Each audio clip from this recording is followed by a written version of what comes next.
do you normally drop into a new audience and pitch them the idea of karma, which is a bit difficult to swallow for some people? Oh, absolutely difficult for us. So this is why I always stress endlessly, never stopping,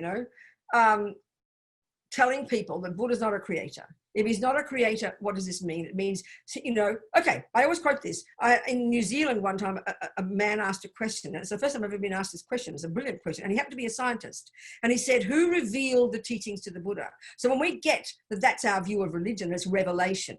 And he was shocked when I said, excuse me, would you ask Einstein who revealed relativity to him? No, of course you wouldn't, because we know he's an intelligent guy who uses noggin, and this is the crucial point I'm getting to. He observed the world as it is, and with his intelligence, he came up with a bunch of things. He proved it, he codified it as laws, and he presents relativity. So we know he didn't get it from on high. It was not revelation, it was not a dream, and it's not speculating. I say the Buddha is exactly the same, except you've got to posit the possibility that mind has got subtler levels of cognition, which these Indians discovered. So we understand that Buddha is exactly the same. So you take Buddhism as your working hypothesis. I talk like that. So what does Buddha say?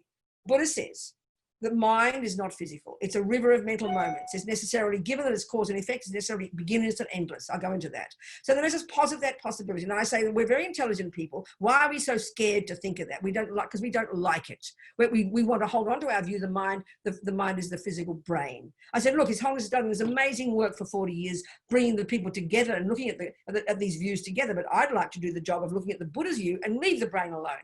I say brain is not Buddha's expertise. His expertise is the actual cognitive process itself. He says it's a beginningless and endless continuity of mental moments. And then two, the law, the natural law. He is not a creator. He did not make up a single thing.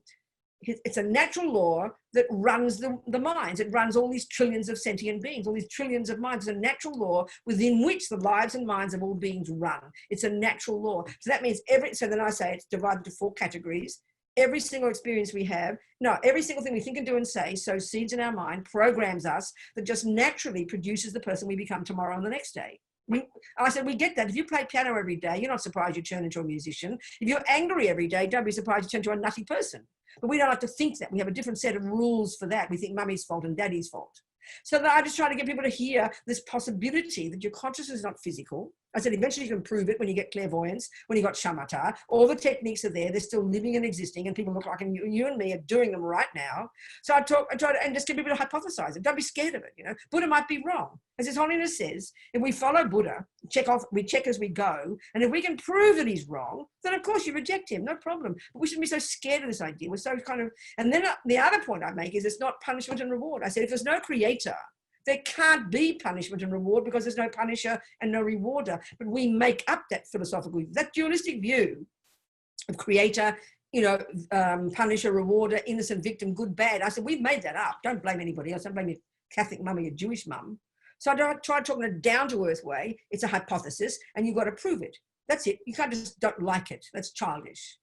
So I like this. And then I go into details. And then people in the end, my friends in prison, the years I taught in prison, I don't teach any different to prisoners or to other people, that the karma was the most powerful view. And when people really hear it this way, that it's not punishment and reward, it's a revelation. And people find it less difficult to hypothesize it. Now I keep saying hypothesize.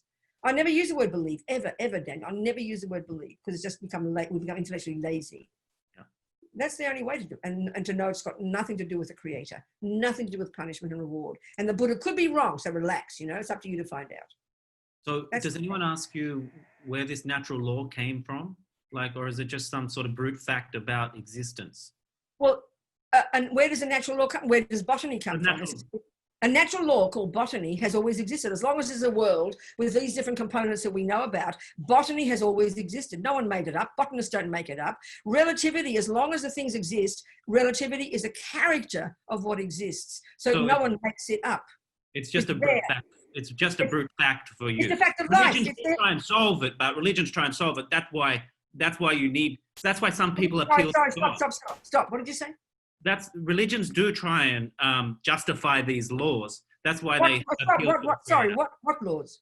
Like gravity, natural laws, like gravity. Where did gravity come from? Okay, right? They talk about it. But no, if you have a creative view, that makes sense. He created it.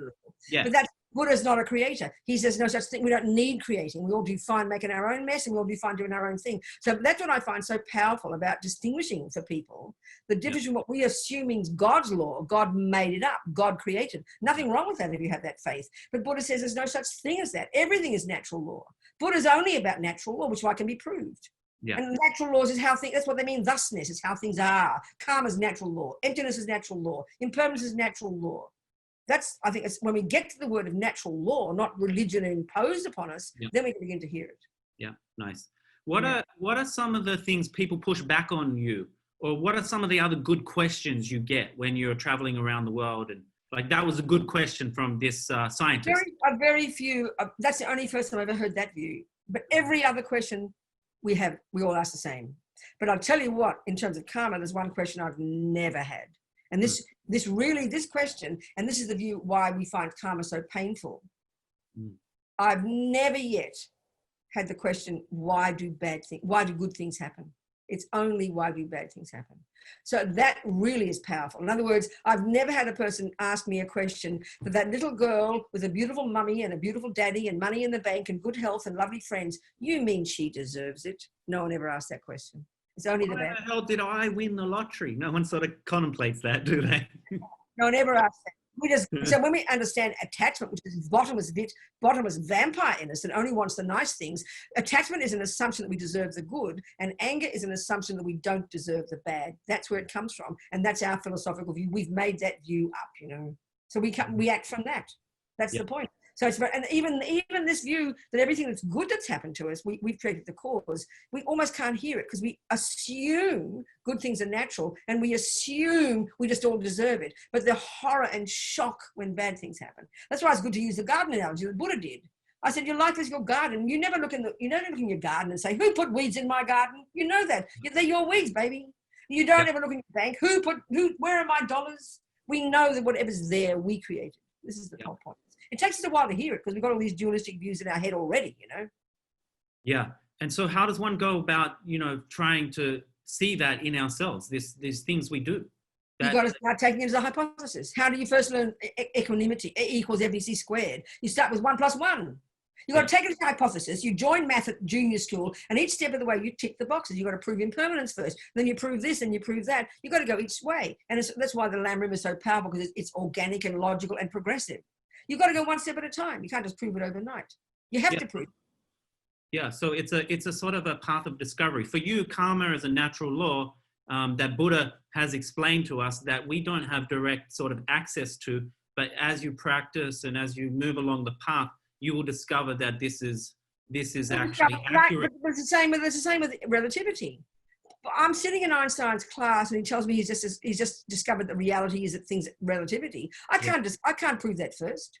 How can I? But I've got to take it as my hypothesis based on realizing he's a decent guy and he's got a good reputation. So I start at the beginning, and each step of the way you're heading towards realizing that. But you've got to realize the simpler stuff first. It's like every body of knowledge. You can't just swallow it all. You can't just realize it all at once. You've got to go one step. But the starting point has to be to take it as a hypothesis. Yeah. Yeah. We love the word belief when it comes to things. It's just intellectual laziness, Why is trusting in a hypothesis and living your life based on that, why isn't it belief? Huh? What's the difference? Why isn't it belief? Because I think our view of belief is blind belief. You can't. What we say you do. The commonest question is, do I have to believe in karma? We say that. I say, do you ever say, do you believe in botany?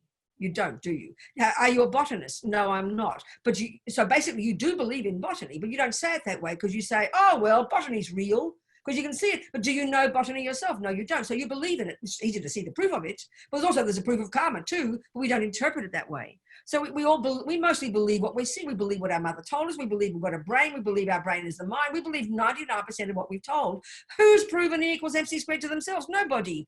So to say that, oh, it's been proven by somebody else. Well, Buddha also has proven karma and emptiness. So for you should say, I'd take E equals MC squared as a hypothesis. 1 + 1 is 2 as a hypothesis until you've proven it. But you've got to check the teacher, check that it seems valid. Then you take it as your hypothesis. Then you learn, and then you prove it. It's like everything's like that. But we're so lazy we don't think it's like that. Mm-hmm. We're especially lazy. We actually believe in most things. We just think it's because someone else has proved it. It's enough. No, Buddha's proved this a long time ago. It's up to us to do it ourselves. Yeah, I think it's right. I agree. Most of the way we go about our life is based on belief, right? Totally basically. We think we're scientific. Other people have proven things, but we haven't. No. And much Yeah. anyway, yeah, but so that's, I mean, some things might be right, some things might be wrong. We've got to have that view. But you've got to start somewhere. So, you know, I've chosen, I mean, Catholicism might be right, but I've chosen to take Buddhism as my working hypothesis. It's kind of quite a big job. And all I can do is go one step at a time and be content with it and go at my own pace and tick the boxes as I go. So far, so good.